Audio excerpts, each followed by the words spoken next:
In 1997, my cafe was small, quiet, and barely surviving. 6 tables, 1 old coffee machine, a flickering sign outside that worked only when it felt like it. Most days, I earned just enough to cover rent and supplies. Some days, not even that. But every evening, around closing time, 2 boys used to stand across the street. They never came in. They never asked for anything. They just stood there, watching people eat through the glass window. Dirty clothes, thin faces, hair messy like it hadn't seen water in weeks. At first, I pretended not to notice, because noticing meant responsibility, and I was already struggling. Hey, if you enjoy my content, please subscribe and hit the bell. Your support means everything and helps me keep creating. Thank you so much. But one night, as I was wiping tables, I looked up and saw them again. It was raining lightly. They were shivering but still standing there, staring at a half-eaten sandwich someone had left on a plate. That did something to me. I stepped outside and said, "Are you hungry?" They didn't answer. They just nodded. I brought them inside, sat them at the corner table, and gave them leftover bread, soup, and tea. Nothing fancy, just what I had. They ate like they hadn't seen food in days. No talking, no eye contact, just eating.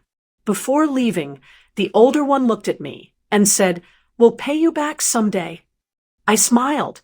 "Just don't stand in the rain next time. Come inside." From that day on, they came every evening. Sometimes I had leftovers. Sometimes I made extra food just for them. They never asked for more than I gave. They never misbehaved. They just ate quietly and left. Over time, they started talking. I learned their names. Learned they slept behind a warehouse nearby. Learned they had run away from an abusive situation. Learned they were surviving however they could. They started helping me too. Washing cups, cleaning tables, taking trash out. I never asked them to. One day I told them, "You don't owe me anything." The older one replied, "We don't want to owe you. We just don't want to be useless."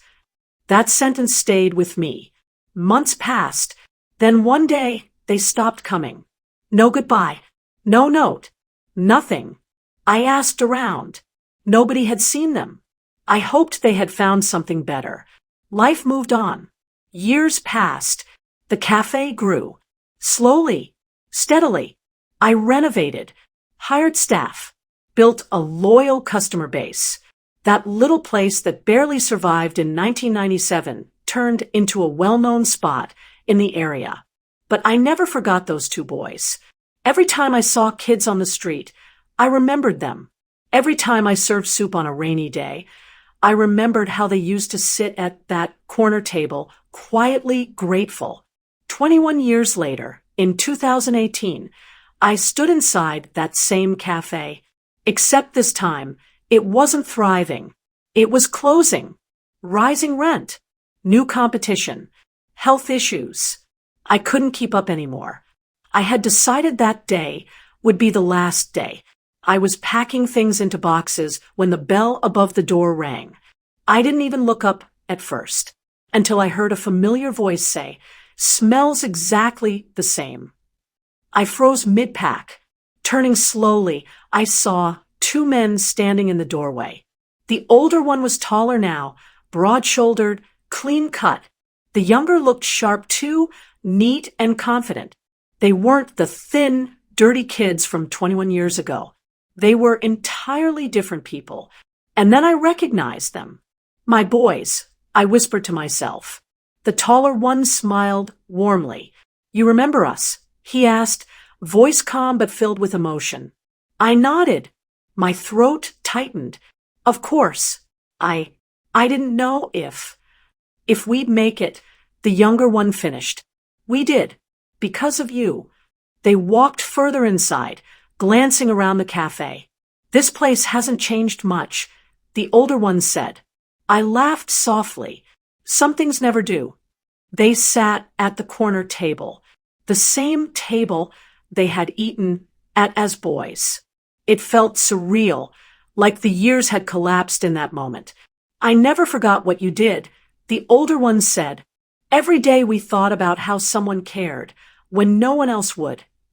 Tears welled in my eyes. "I didn't do much," I said, trying to brush it off. But my voice shook.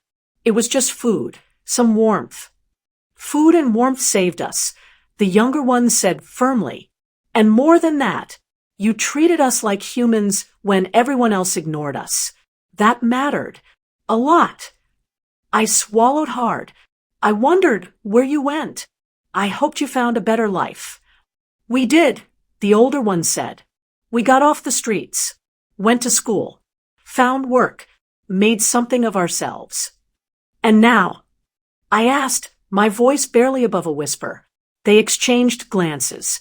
Then the taller one said, "We wanted to come back, to thank you, properly." My heart raced. "Thank me?" The younger one reached into his bag and pulled out 2 envelopes. "For you, and for the cafe. Consider it a small gesture for the impact you had on our lives." I looked at them, speechless. The envelopes were thick. I didn't dare open them yet. "You didn't just feed us," the taller one said. "You gave us hope, that someone sees you, that you can survive, that you matter." I blinked, holding back tears. I never imagined." "You did imagine," the younger one interrupted. "Every time we ate here, every time we felt safe for a moment, we knew someone cared. That gave us strength." The irony hit me. 21 years ago, I had given them scraps without thinking of recognition.